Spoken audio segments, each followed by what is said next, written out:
Quanto mais depressa acabarmos com esse horror, melhor. O primeiro a sair de sua árvore foi Cachinho. Ele caiu direto nos braços de Checo, que o jogou para Barrica, que o jogou para Guigui Debiloide, que o jogou para Pateta. Assim, passando de um a outro, o menino foi parar aos pés do diabólico capitão. Todos os seus companheiros foram agarrados com idêntica brutalidade, e vários deles se viram suspensos no ar ao mesmo tempo, como trouxas jogadas de mão em mão. Wendy foi a última a aparecer e recebeu um tratamento diferente. Com irônica delicadeza, o Capitão Gancho tirou o chapéu para ela e, oferecendo-lhe o braço, acompanhou-a até o lugar onde os outros estavam sendo amordaçados. Fez isso com tanta fidalguia, com tamanha distinção, que Wendy ficou fascinada demais para gritar. Ela era só uma menina. Pode ser puro mexerico dizer que, por um momento, Wendy se encantou com Gancho. E só contamos isso porque tal deslize acarretou estranhas consequências.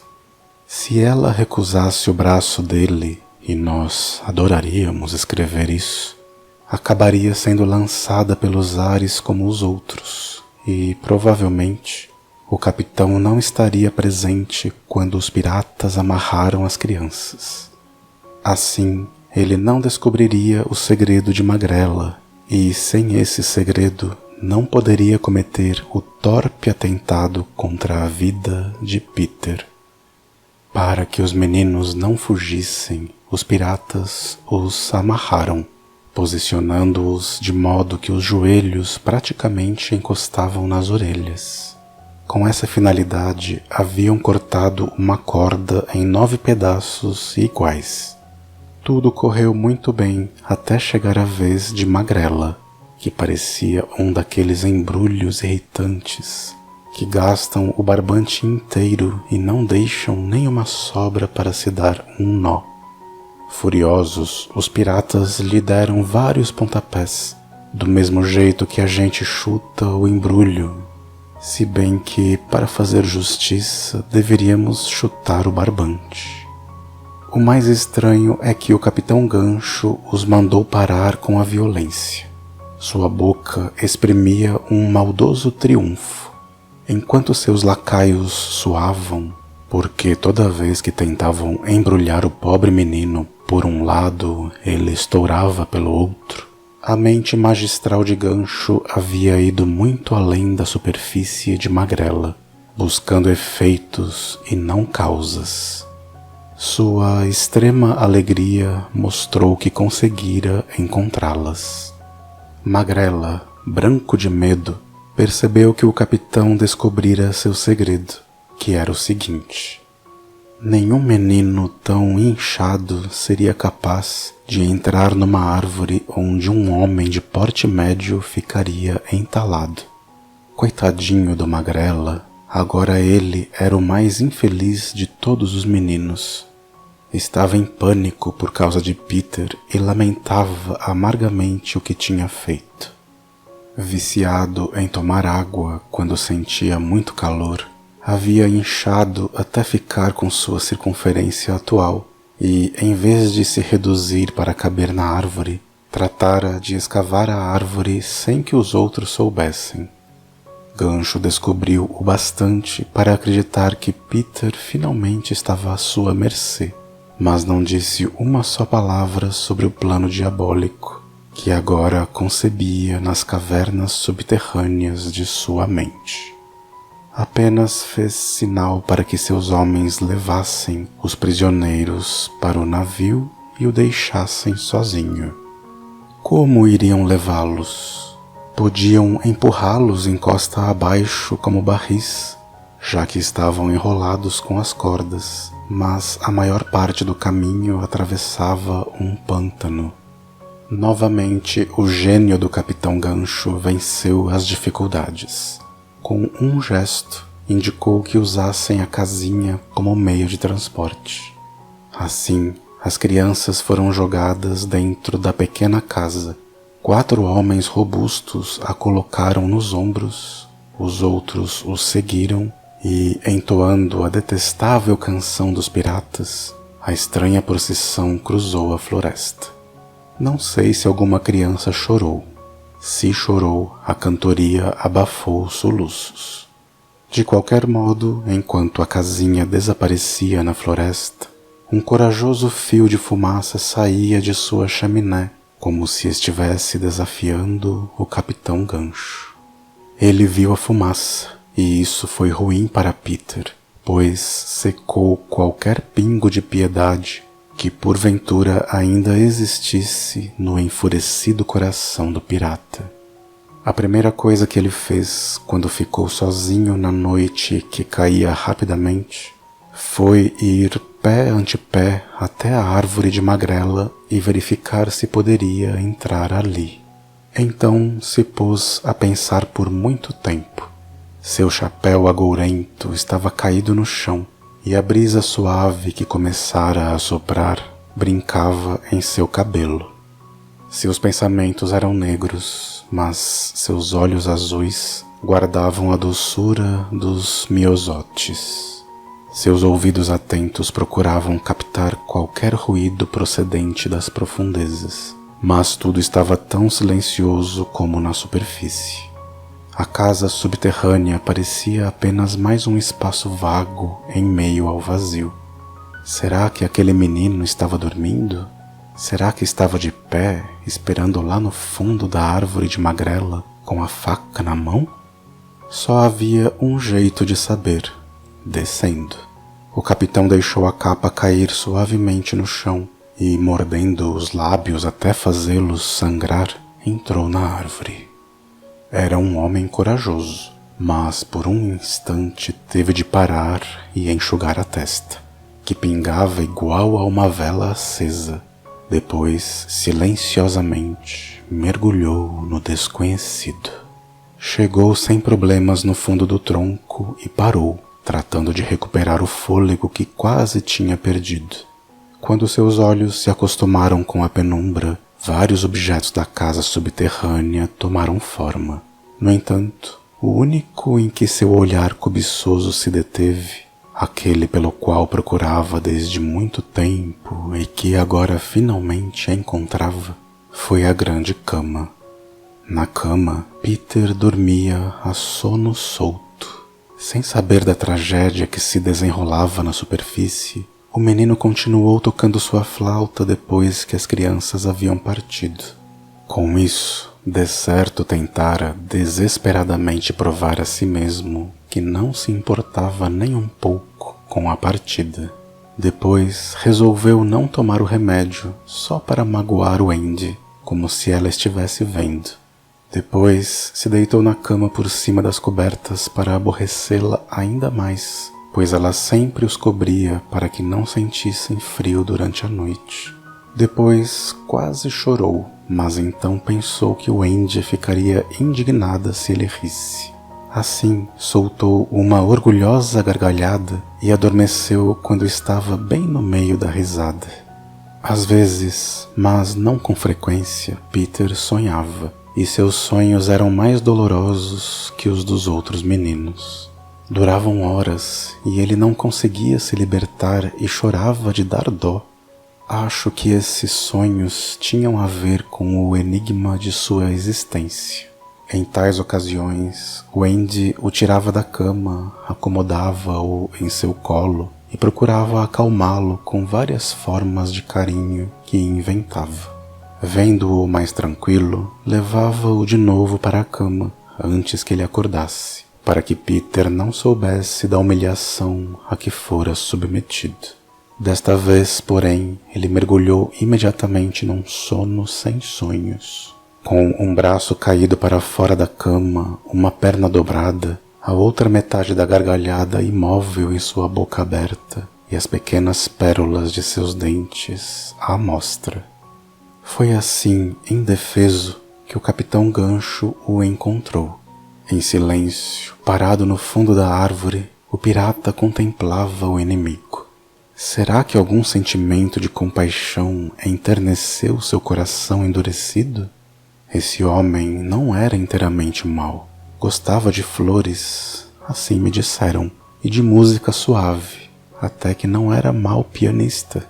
E, falando francamente, a natureza idílica da cena o comoveu muito. Se obedecesse à parte melhor de seu caráter, ainda que relutante, teria voltado à superfície, não fosse por uma coisa. O que o segurou ali foi a aparência arrogante de Peter. A boca aberta, o braço pendente, o joelho dobrado eram a própria personificação da arrogância. E esperamos que, no conjunto, essas poses nunca mais se apresentem a olhos tão sensíveis a tamanha ofensa. Naquele momento, endureceram ainda mais o coração do Capitão Gancho.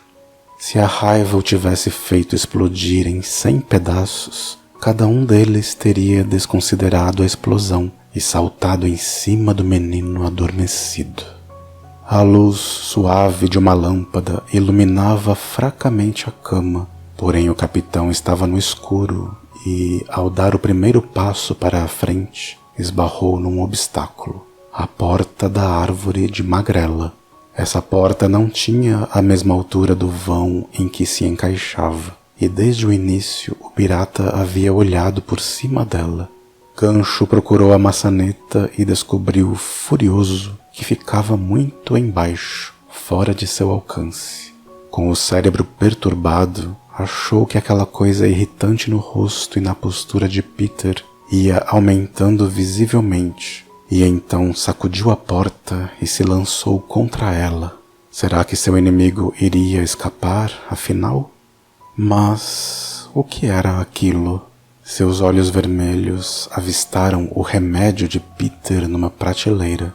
Imediatamente o identificou e compreendeu que o dorminhoco estava em suas mãos.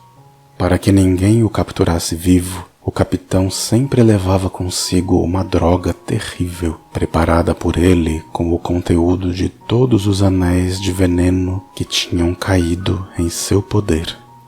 Depois de misturar e ferver essas substâncias, obtiveram um líquido amarelo, provavelmente o veneno mais poderoso do mundo, desconhecido dos cientistas. Então, despejou 5 gotas dessa droga na xícara de Peter. Sua mão estava tremendo, não de vergonha, mas de alegria. Enquanto fazia isso, ele evitou olhar para o menino adormecido. Não porque temesse que a piedade lhe tirasse a coragem, mas porque não queria desperdiçar nenhuma gota. Depois, olhou demoradamente para a vítima com maligna satisfação e, voltando-se, iniciou a difícil escalada do tronco. Quando chegou lá em cima, parecia o próprio espírito do mal saindo de seu antro. Pôs então o chapéu, ajeitando-o com o maior capricho, e embrulhou-se todo na capa, como se pretendesse esconder sua pessoa da noite, da qual era a parte mais negra. Por fim, resmungando estranhamente, desapareceu por entre as árvores. Peter continuou dormindo. A vela queimou até o toco, deixando a casa na escuridão, e ele continuou dormindo. Deviam ser mais de 10 horas no relógio do crocodilo, quando, de repente, Peter se sentou na cama, sem saber o que o havia despertado. Na verdade, foi uma cautelosa batidinha na porta de sua árvore. Naquele silêncio todo, a tal batidinha cautelosa adquiriu um caráter sinistro. Tateando no escuro, Peter procurou a faca e a agarrou antes de perguntar: "Quem é?" Durante muito tempo não obteve resposta. Depois, a batidinha se repetiu. "Quem é?" Ninguém respondeu. Peter estava empolgado e adorava se empolgar. Com 2 passadas, chegou à porta, que, ao contrário da de magrela, fechava todo o vão, de modo que nem ele podia ver o lado de fora nem quem estava batendo podia vê-lo. Só vou abrir se você disser quem é, Peter gritou. Por fim, a visitante falou. Tinha uma voz adorável que parecia um tilintar de sino. Deixe-me entrar. Era Sininho, e mais que depressa ele abriu a porta. A criaturinha entrou, muito agitada, o rosto corado, a roupa suja de barro. O que foi?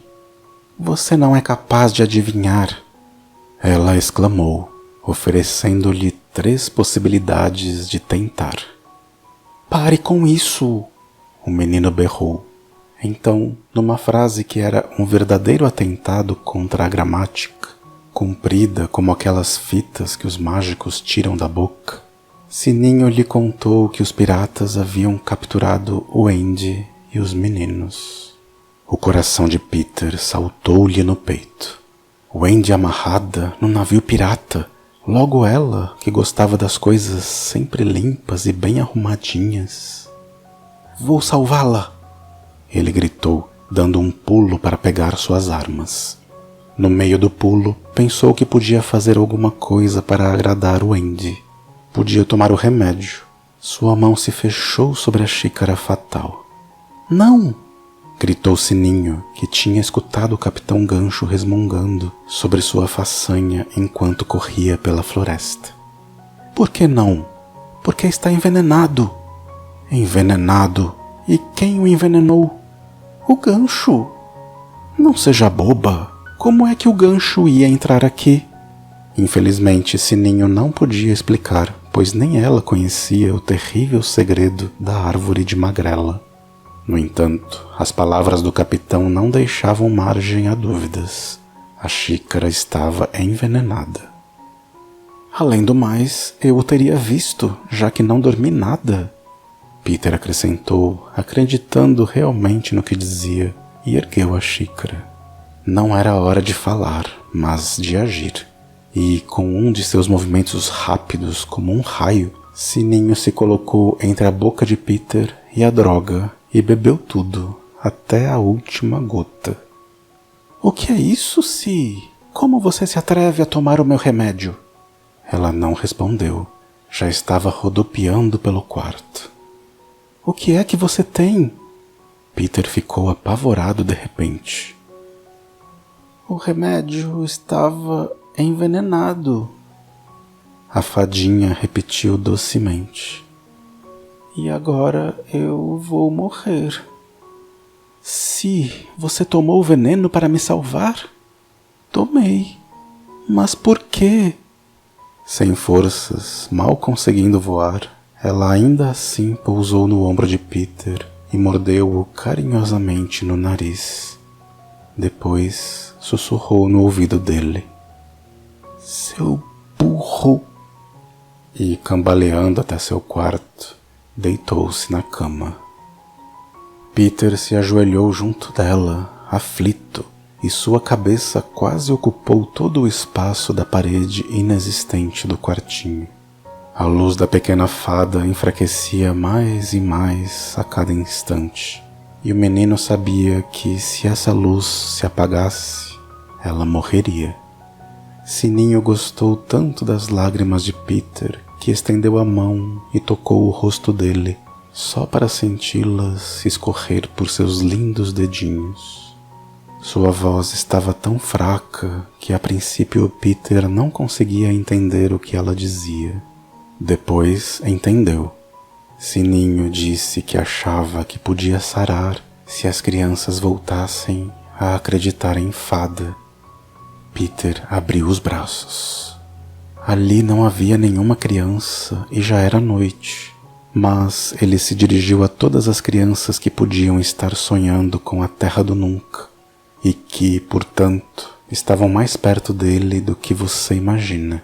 Meninos e meninas de camisola, bebês índios dormindo nus em cestas penduradas nas árvores.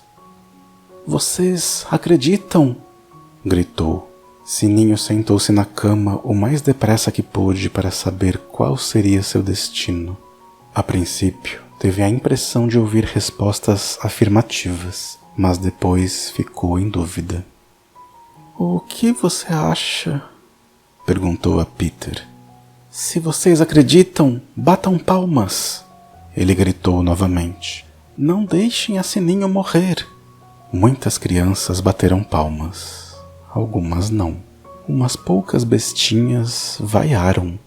De repente, os aplausos cessaram, como se inúmeras mães tivessem corrido até o quarto dos filhos para ver que diabo estava acontecendo. Mas Sininho já estava salva. Primeiro sua voz ficou mais forte, depois ela saltou da cama. Depois voou reluzente pelo quarto, mais alegre e descarada do que nunca. Não lhe passou pela cabeça agradecer às crianças que acreditavam, mas bem que gostaria de repreender as que vaiaram. "E agora vamos salvar a Wendy." A lua flutuava num céu cheio de nuvens, quando Peter, carregado de armas e vestido com pouca roupa, saiu de sua árvore para dar início àquela perigosa missão. Gostaria de encontrar lá fora outro tipo de noite. Esperava voar, mantendo-se a pouca distância do chão, para que nada de estranho escapasse a seu olhar. Mas naquela luz inconstante, voar baixo significava deixar um rastro de sombra por entre as árvores, perturbar os pássaros e denunciar seus movimentos a um inimigo vigilante. Nas atuais circunstâncias, ele se arrependeu de ter dado aos pássaros da ilha nomes tão esquisitos que os tornaram muito selvagens e arredios. Não havia outro jeito senão caminhar com rapidez e determinação à maneira dos Peles Vermelhas, da qual ele felizmente era adepto. Mas que direção deveria seguir, já que não sabia ao certo se os piratas tinham levado as crianças para o navio? A neve que havia caído momentos antes cobria todas as pegadas e um silêncio mortal envolvia a ilha, como se por algum tempo a natureza tivesse se imobilizado, horrorizada com a recente carnificina. Peter ensinara às crianças algumas coisas sobre a floresta, coisas que por sua vez tinha aprendido com o raio de sol e Sininho, e sabia que naquela hora difícil elas não iriam esquecê-las. Por exemplo, Magrela não deixaria de marcar as árvores se tivesse uma oportunidade. Cachinho jogaria sementes pelo chão e Wendy largaria seu lenço em algum lugar de destaque. Para encontrar essas pistas, porém, precisava da luz da manhã, mas não podia esperar que amanhecesse. O mundo lá de cima o havia chamado, mas não podia ajudá-lo. Tirando o crocodilo que passou por ele, Peter não avistou nenhuma criatura viva, não escutou um único ruído, não percebeu o mínimo movimento. E, no entanto, sabia muito bem que a morte repentina podia estar à espera dele na próxima árvore ou espreitando-o pelas costas. Então Peter pronunciou seu terrível juramento. Gancho ou eu, desta vez.